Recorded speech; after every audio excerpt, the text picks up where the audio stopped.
dedicados a la enseñanza en la Universidad de Washington y a publicar trabajos académicos, se dedica ahora a escribir novelas, poesías y cuentos. Sus libros han sido publicados en Argentina, España y Estados Unidos. Y 3 de sus novelas recibieron premios en concursos literarios. Asimismo, Rita ayuda a nuestros escritores emergentes aquí en Seattle, dando clases en talleres de escritura creativa. Su tesis doctoral, que versa sobre el libro del buen amor, muchos de nosotros los conocemos, los hemos estudiado, de Juan Luis Arcipreste de Ita, se basa en largos años de estudios y familiarización con los cuentos del Medio Oriente que pasaron a España en la conquista árabe, lo que se ve reflejado en esta última novela de Rita. Cuentos para el soñador, con ustedes, por favor, Rita.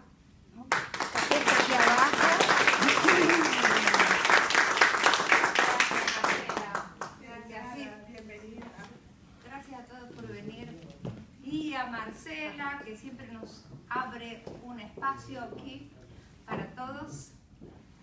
Y también, bueno, respecto al libro, tengo que agradecer a la gente que me ayudó, a Pita Ocampo, una profesora de una escuela bilingüe en Bellevue, que el original, que estaba en español como este, lo sometió a la opinión de sus estudiantes y fue aprobado. Debo agradecerle a mi hija también, que no está aquí, pero debe estar llegando, porque fue la primera que revisó mi traducción al inglés, porque originariamente este fue el libro en español.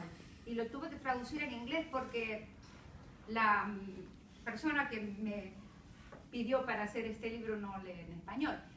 Entonces, esa fue la primera versión que salió publicada. Esta es la segunda que salió publicada en español, pero la primera fue en inglés. Y bueno, también a mi ilustradora, una artista argentina, Mónica Acosta Aguirre, Gutiérrez, perdón. También debo agradecerle a Pepa, ¿dónde está Pepa? Josefa Páez Ramos, porque fue mi consultora lingüística. Con mucho gusto. Y bueno, también a mi esposo, que fue responsable por los mapas que hemos puesto en el comienzo de cada capítulo. Porque este es un libro de viajes, este es un libro de aventuras. Y este soñador, que es el título del barco, viaja por el Mediterráneo, por los puertos del norte de África, por el este del Mediterráneo, por el Mar Rojo, el Golfo Pérsico, etc. Y resultaría un poquito complicado para los jóvenes que no están muy familiarizados con la geografía. Así que fue muy importante este aporte. Bueno, como les digo, es un libro de viajes, es decir, ese es el marco narrativo, esa es la historia que contiene otras historias que provienen del Medio Oeste, como dijo Marcela.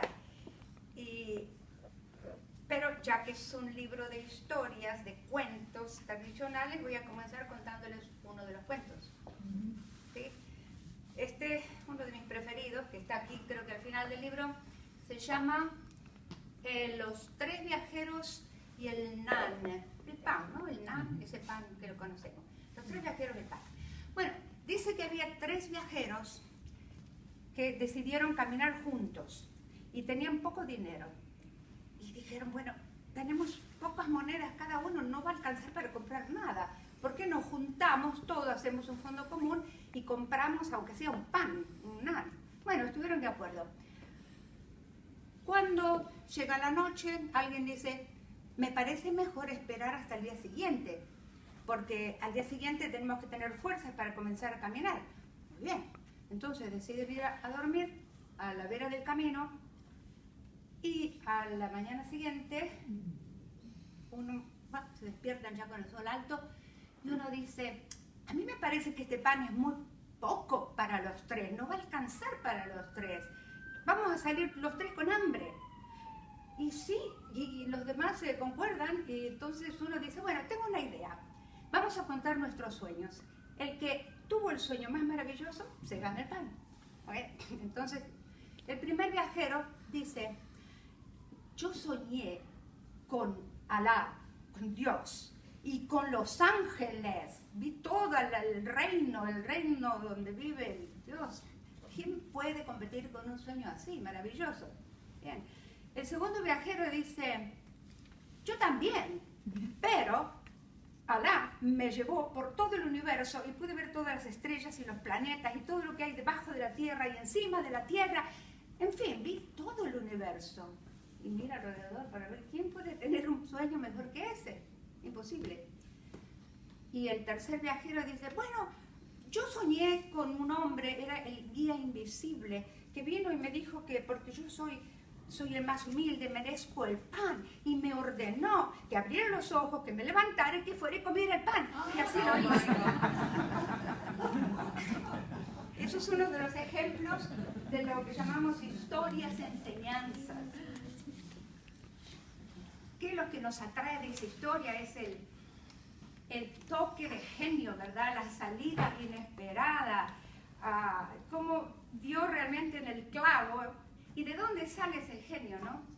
Uno piensa inmediatamente en la intuición, y es verdad, es el pensamiento intuitivo que te dice exactamente cuál es la respuesta exacta. Porque la intuición es eso, es poder ver, entender, comprobar algo de manera así inmediata, sin necesidad de razonar, de ir a través del pensamiento especulativo, secuencial, etc.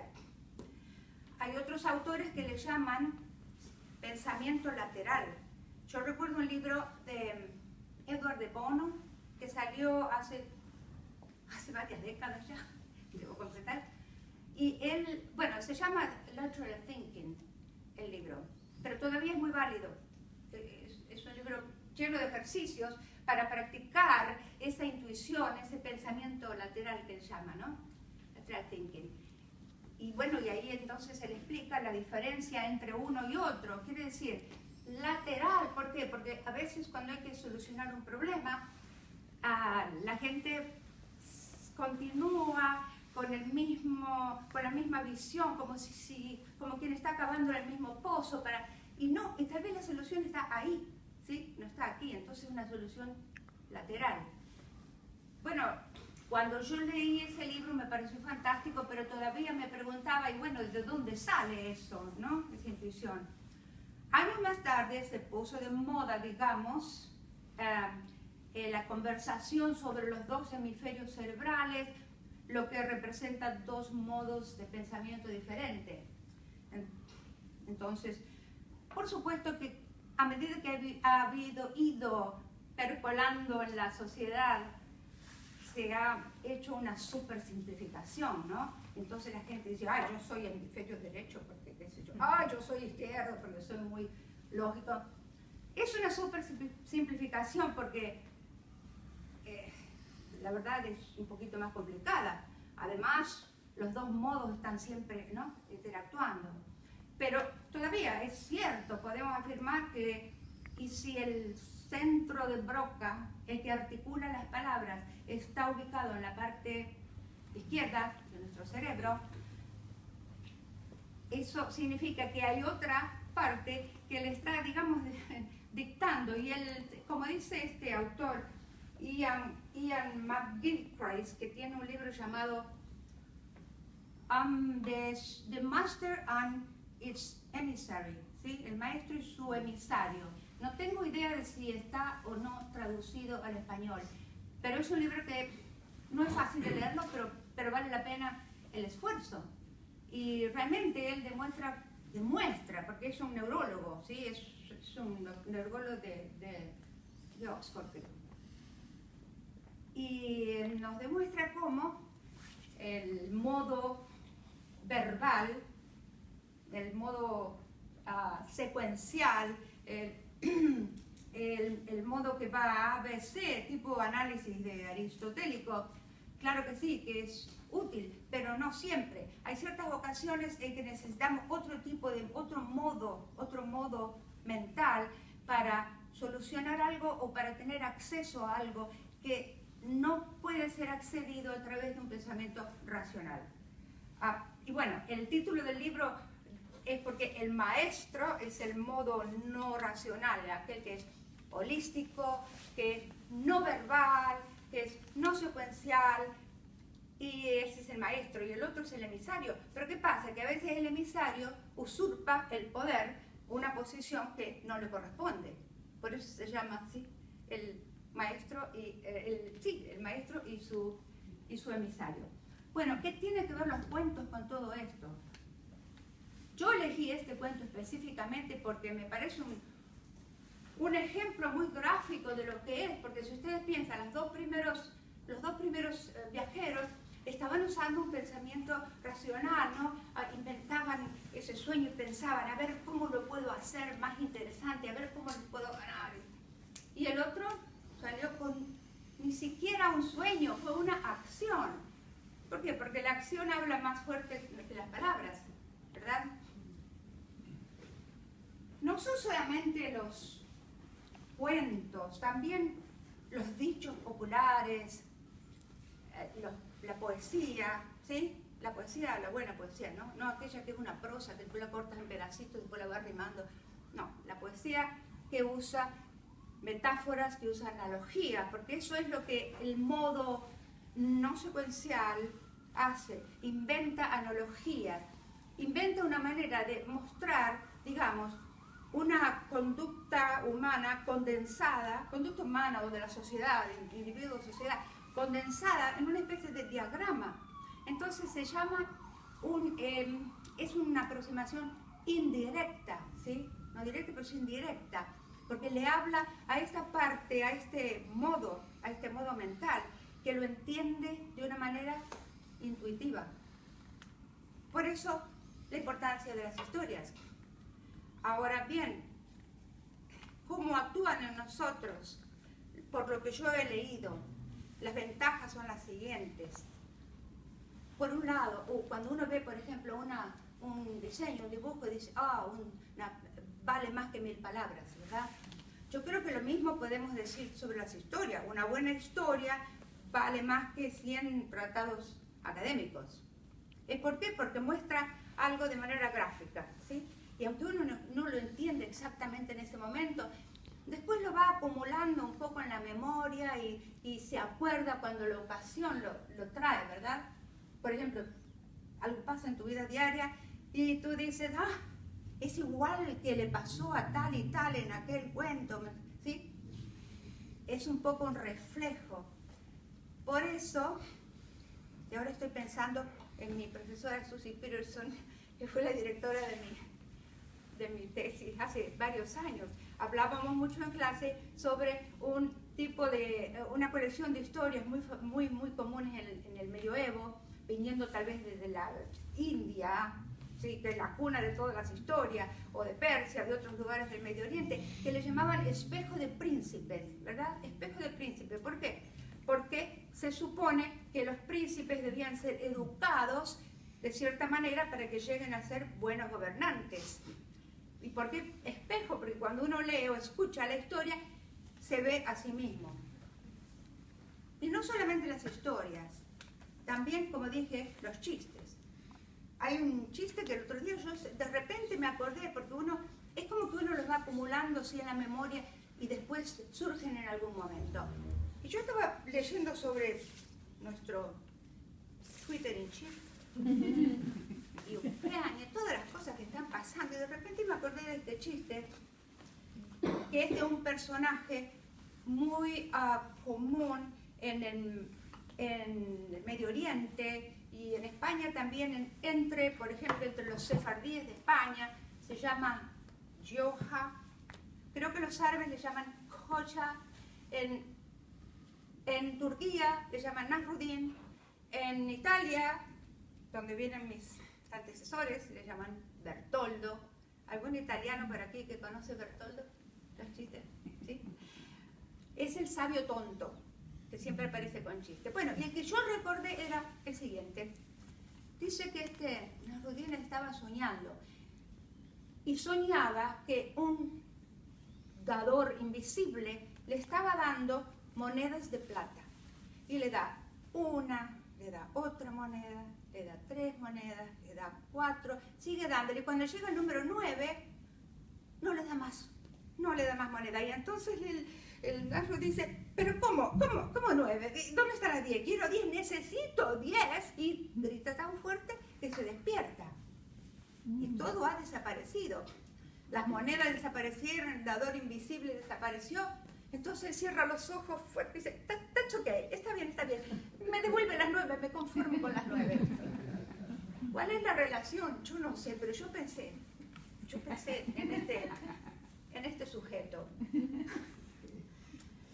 Se dice también que las historias, por esa razón, tienen un poder de salvavidas. Obviamente es otra metáfora, ¿verdad? Que salve la vida. Aunque en este libro hay una historia que literalmente salva la vida de los pasajeros del barco.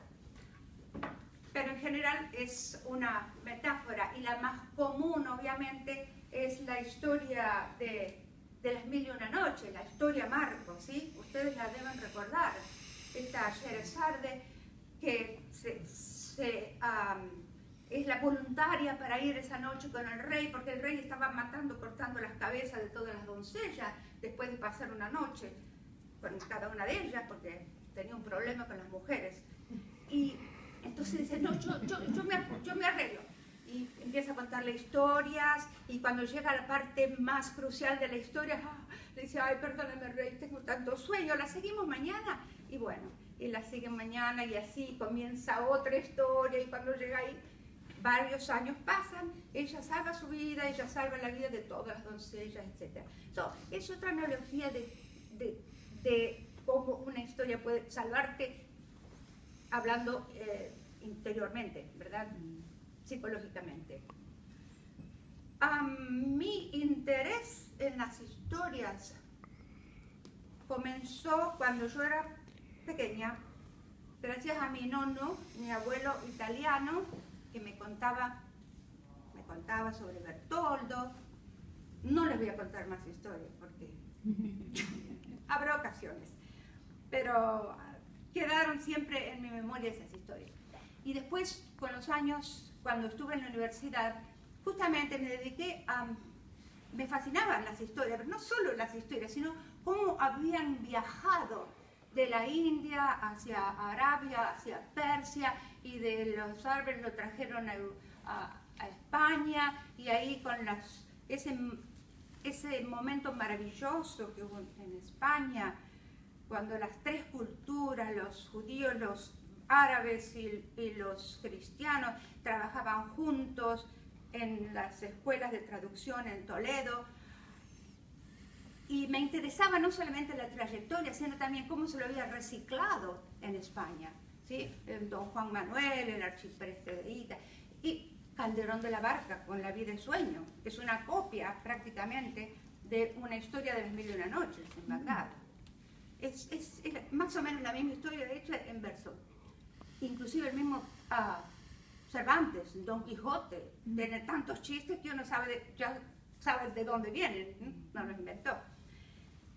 O sea, eso me gustó, fue un placer hacerlo, aprendí mucho de Susi y de otros profesores en ese momento, pero en el proceso de estudiar esta historia me encontré con una que se llama El libro de Apolonio, y es una historia griega antiquísima, parece que viene del siglo III, porque tiene toda la cosa de la historia bizantina, de las familias que se dispersan y se vuelven a encontrar, y todo esto muy, muy dramática, muy emotiva. Y digo, wow, esta historia tiene que ser conocida, aunque sean los chicos, los jóvenes. Entonces hice un libro, es decir, la historia está en un español antiguo, yo lo puse en un idioma, en un español moderno, y la hice en prosa, no en poesía. Hice una versión bilingüe y le puse de nombre Tarsiana porque es el nombre del personaje principal, de una muchacha que es un drama. Y este libro cayó en manos de una editora en California, y un buen día me llaman y me dicen, ¿no le gustaría hacer un libro poniendo las historias que usted conoce del medioevo, de esa época, pero tiene que ser historias dentro de historia. O sea, me estaban pidiendo que yo inventara un libro prácticamente y que eligiera cierto material y que viera dónde, que fue lo más difícil, fue eso, ¿no? Saber dónde ponerlo de manera que fluya naturalmente. Inventé entonces cinco panoramas, digamos, y ellos eligieron 2, después yo elegí 1 y me quedé, o nos quedamos con ese, que es una historia que tiene lugar en el año 2036. ¿Por qué lo hice en el futuro? Porque por otro lado, además de las historias, por otro lado me interesa mucho el medio ambiente. Entonces quise mostrarles a los jóvenes lectores que hay algo que podemos hacer ahora, porque ¿qué puede pasar dentro de 20 años? No lo sabemos. No es que el libro sea una distopia, no lo es, pero tiene todas las maravillas que puede haber en 20 años o 15 sobre, bueno, con el mayor desenvolvimiento de la tecnología, ¿verdad? Puede ser maravilloso, pero por otro lado se nos viene un desastre y también hay que decirlo. Ese fue uno de los motivos que elegí este momento. Por otro lado, también me interesan temas como la justicia social y el respeto por las minorías, y eso lo tuve en cuenta cuando tuve que delinear los personajes. Entonces, un personaje que se llama Jamal es el hijo de un inmigrante sirio que escapó durante la guerra y encontró refugio en España. Y el otro personaje es una muchacha de Mauritania, del norte de África, también de raza mezcla de africana y berebere, así se dice, berebere, ya. Y bueno, así, y ella es la heredera de una larga línea de contadores de historias. Y como decía, lo más difícil es encajar las historias dentro del marco general para que no estén ahí de manera forzada, ¿no? Natural. Como en toda estoy mirando la hora, en presentación de un libro se lee algo. Yo les voy a leer solamente una parte para que tengan una idea de cómo la transición entre la historia marco, digamos, y la historia insertada. Y también para que tengan la idea de cuál es el nivel lingüístico, porque si bien este es un libro que me pidieron que sea para 12 años para arriba, quedó un poquito más que 12. Pero la ventaja es que los adultos también lo pueden disfrutar. Entonces, el momento que les voy a leer es cuando estos 2 personajes de la novela, que son jóvenes, están siendo perseguidos porque, como todo argumento clásico, tiene que tener sus héroes y sus villanos, ¿verdad? Y aquí los villanos están persiguiendo a los 2 jóvenes para secuestrarlos porque quieren sabotear la misión del barco, que es científica, etc. Están corriendo en algún lugar, en un pasillo oscuro, cerca de la Medina, o sea, del bazar de Alejandría, que es uno de los puertos donde el barco va a parar, Alejandría. Y están corriendo y no saben dónde esconderse. Y,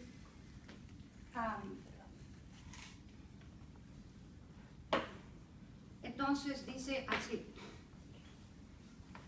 cuando llegaron a la fuente de luz que provenía de la ventanilla de una puerta de madera maciza, Zeina, la muchacha, dijo: llamemos, tal vez nos dejen entrar y esperar aquí un poco. Un ojo luminoso les avisó de que estaban siendo vistos desde adentro. La ventanilla se abrió y apareció un par de ojos humanos detrás de gruesas gafas que los miraba alternativamente a los 2. Luego se abrió la puerta. El hombre de las gafas los recibió con una sonrisa.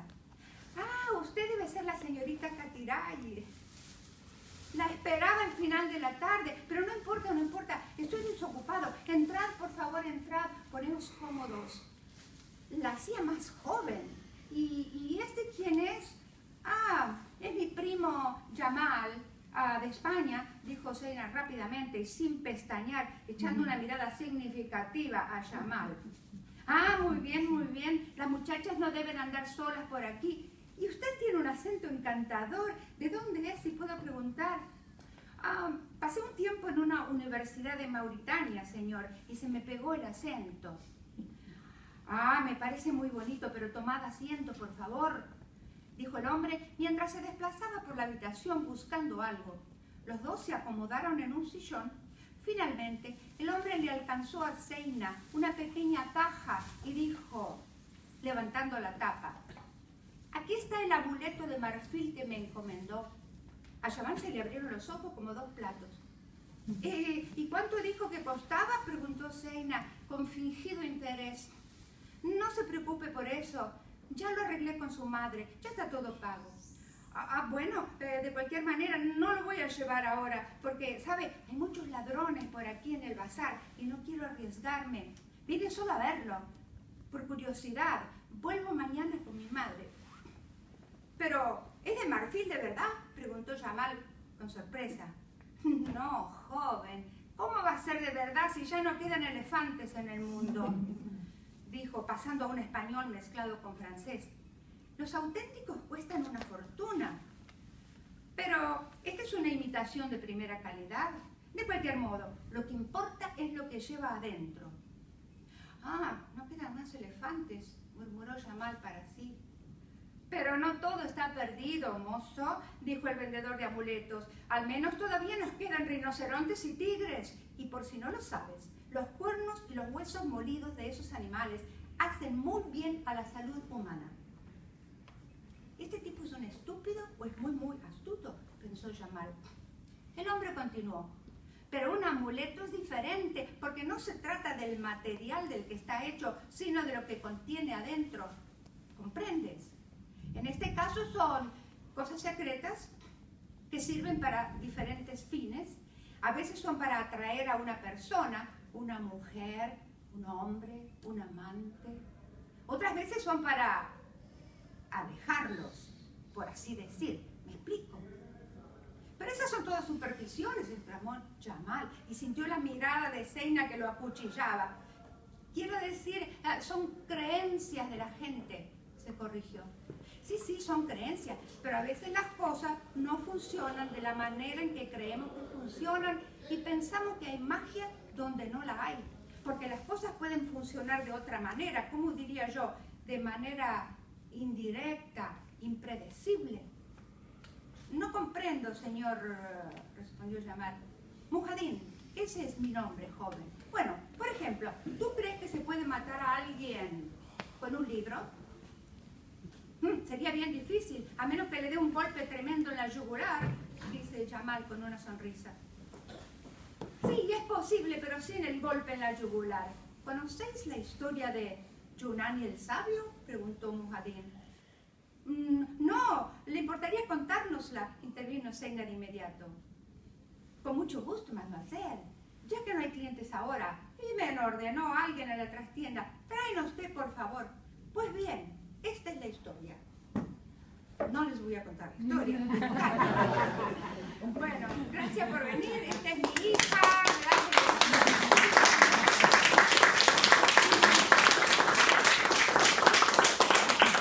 ¿Preguntas? Si puedo las respondo, si no aquí está mi esposo que sabe todo. Oh, ya sé todo.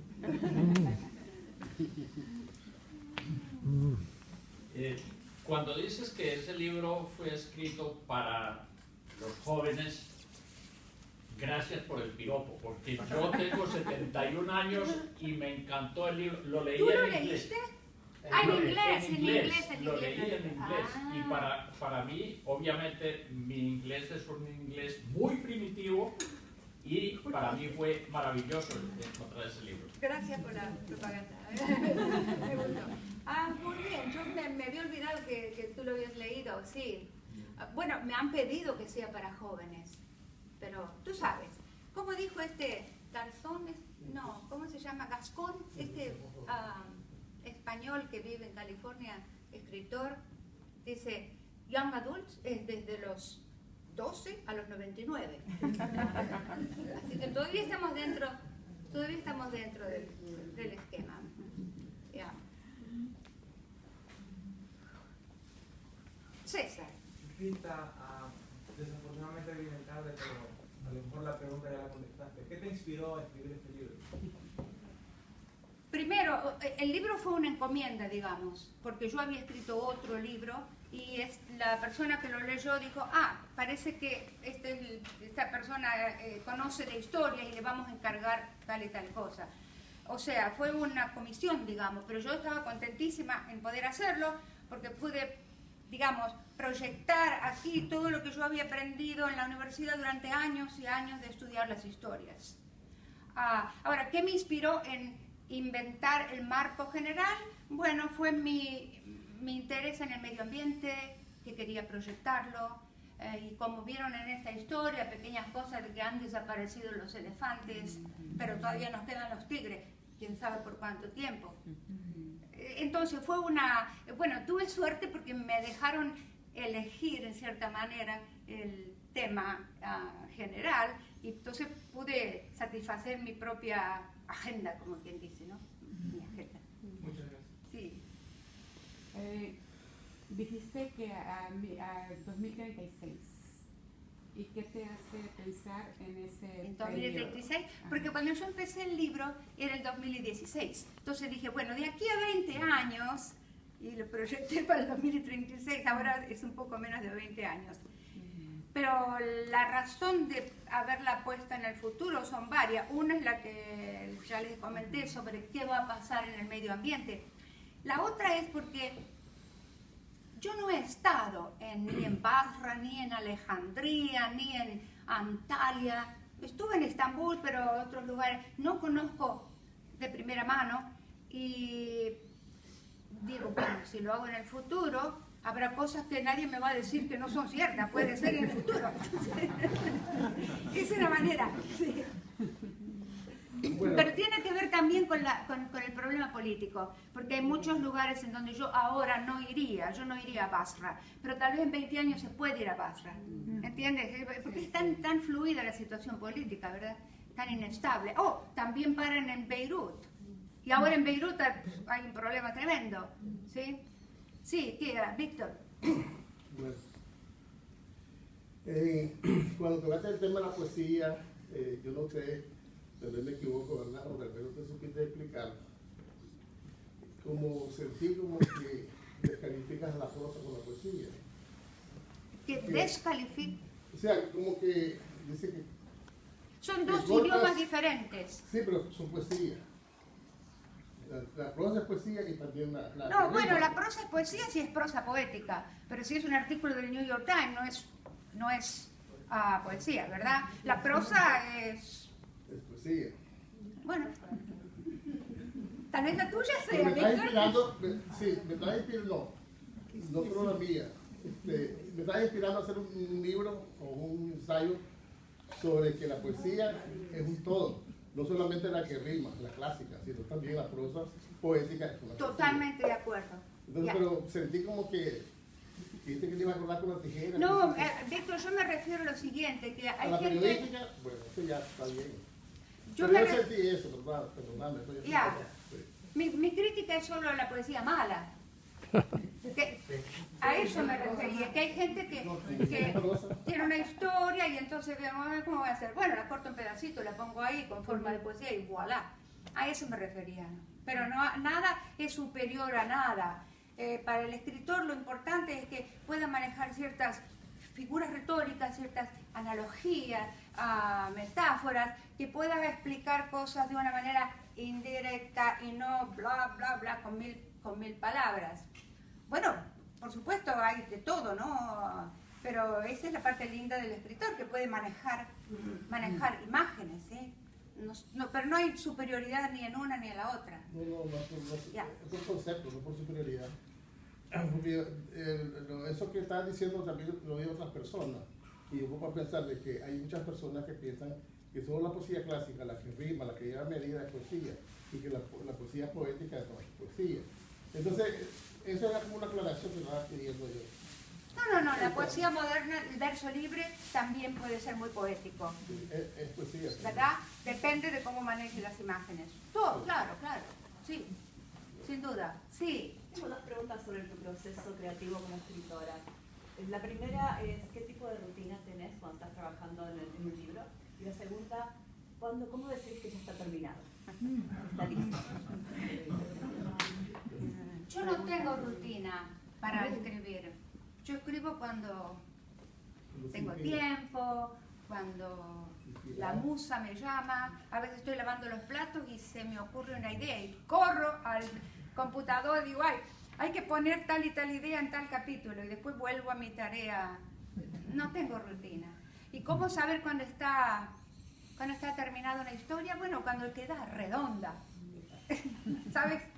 Cuando ya sabes que, resolví todos los problemas, porque cuando tú escribes una ficción siempre hay problemas, ¿verdad?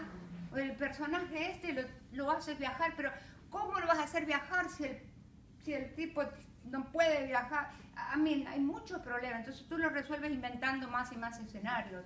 Y cuando está todo resuelto, ahí dices, bueno, ya está, ahora hay que pulirlo, ¿no? Hay que pulirlo, ya. Rita, mi pregunta es más personal. Me encanta verte allá dando una lectura. Me hubiera encantado ser alumna tuya. ¿Qué clases diste en la universidad? Yo enseñaba la lengua española solamente. Ajá. Sí. Pero tú enseñabas para que aprendieran a hablar español. Sí. ¿O enseñabas literatura No, española? nunca enseñé literatura. Oh. Mi profesora era la que enseñaba y yo nunca pude, a pesar de haberme recibido con todo lo que necesitaba para ser profesora, yo no podía enseñar mi especialidad, que era medievalista, porque Susi todavía estaba trabajando. No, es porque el departamento es pequeño, por un lado, ¿sí? Y por otro lado, la Universidad de Washington, como todas las universidades de este país, no van a contratar a un estudiante que se ha recibido en la misma universidad, en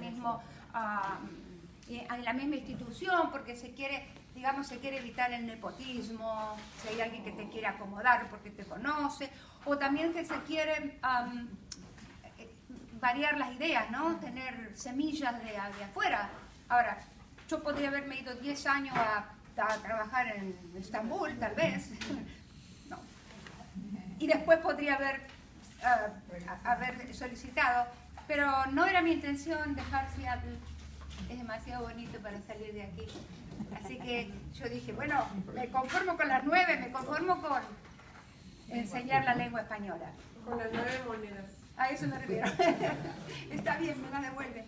No, pero me gustó mucho también porque había estudiantes que le llaman de Heritage Students en el nivel 3 y entonces sí se podía enseñar un poquito de literatura.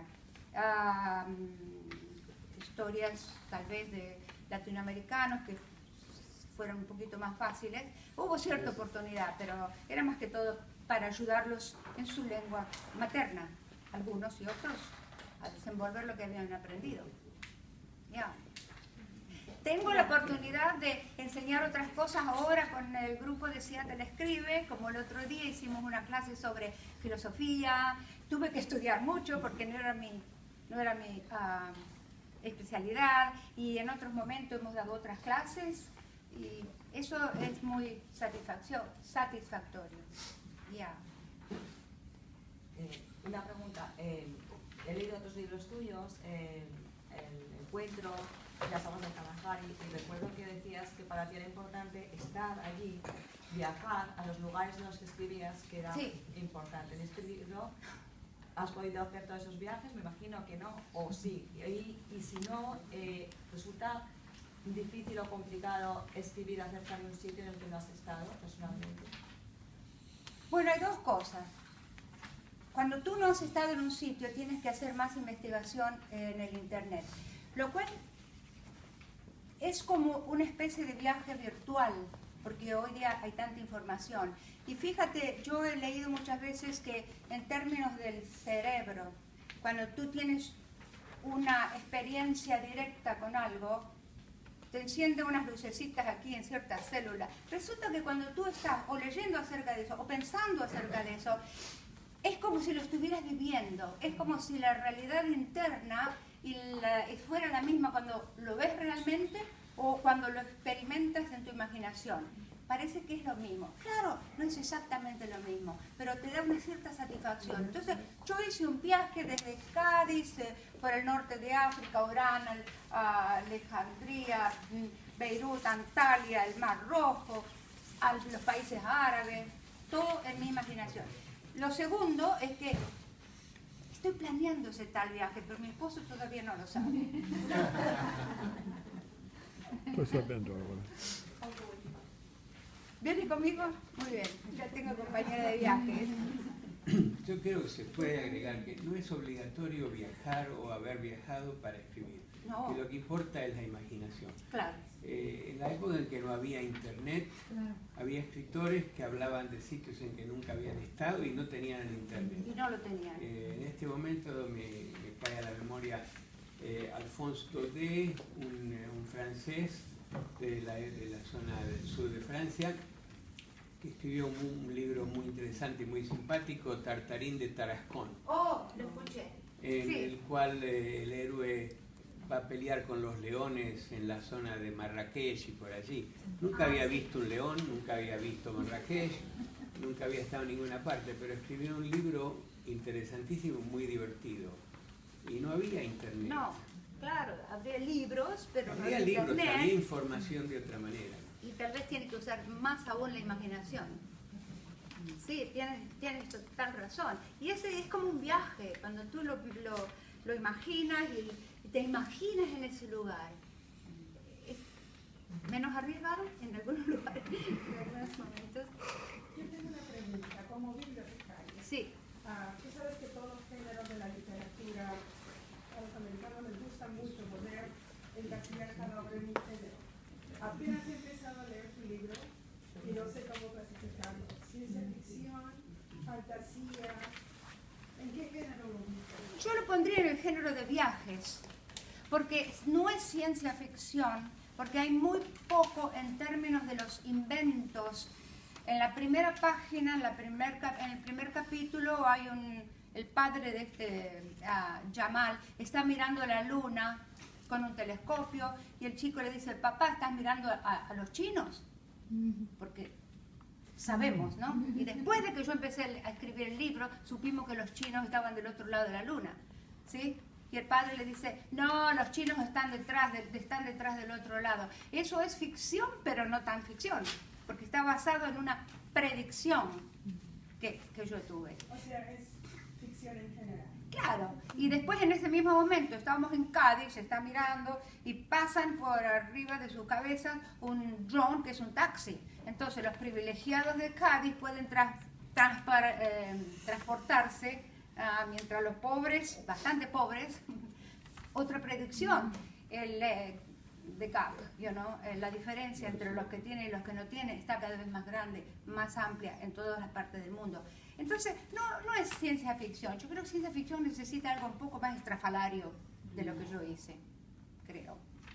Ahora, tú... No, porque personalmente no me gusta para nada ciencia ficción. Yo creo que he leído uno en mi vida porque me obligaron a leer eso. Y después fantasía, Harry Potter. Nunca he leído ese libro porque no me gusta. O sea, pero este libro... No hay... ¿Te gusta? Bueno, me alegro. No, yo no diría que es ciencia ficción, pero cuando tú te proyectas en el futuro tienes que imaginar qué puede ser posible, ¿sí? Y qué no puede ser posible. Yo no me metí en... Bueno, todo lo que hice fue a mencionar la posibilidad de que lo que estamos hablando ahora, por ejemplo, la manipulación genética para tener un bebé de tal y cual característica, ya se está hablando de eso y entonces yo lo pongo como un hecho. Pero eso no entra realmente en ciencia ficción. Tampoco fantasía. Yo diría que es un libro de viajes y de cuentos. Ya. cuando tú hablas del maestro y el emisario, lo retomo lo de la ciencia ficción y pienso, cuando estás escribiendo, el maestro te está dictando, el emisario está escuchando todo y no está modificando la información. Y eso podría ser cuando tú dices que intuitivamente o que cuando tú te imaginas cosas que pudieran ser, pero que no están en este momento, porque de alguna manera los seres humanos, si no lo tocamos, no lo creemos. Entonces, cuando tú estás escuchando al maestro, cuando tu emisario está diciendo lo que le está diciendo al maestro, algunos lo pueden conceptuar como ciencia ficción, pero que pudiera ser una realidad, que yo no la estoy tocando, pero es una realidad. Sí, es posible. Yo lo veo así. El maestro es la parte creativa de la mente y como están siempre en comunicación con el otro modo, el mensajero, es el que lo pone, lo articula de manera verbal. Pero la idea, la chispa, es del maestro. Y el otro simplemente el emisario porque lo escribe de una forma bonita, pero es... ¿Por qué? Porque el centro del lenguaje es del otro lado. ¿Sí? Entonces lo pone de una manera en que todo el mundo pueda entenderlo porque no pueden leer mi imaginación. Ahora sí, lo que tú dices es... siempre en literatura cada uno va a absorber algo diferente, le va a impactar de manera diferente, depende de su historia psicológica o de su situación. Pero alguien sí puede decir, es ciencia ficción. Pero para responder la pregunta de ella, yo no lo pondría en ciencia ficción. Porque además hay mucho viaje. A mí este barco está viajando constantemente. Yo tuve que hacer mucha investigación sobre cuán grande tiene que ser un barco para llevar 30 pasajeros. Yo no tenía idea. Para cuántas cámaras necesita, a cuántos nudos tiene que viajar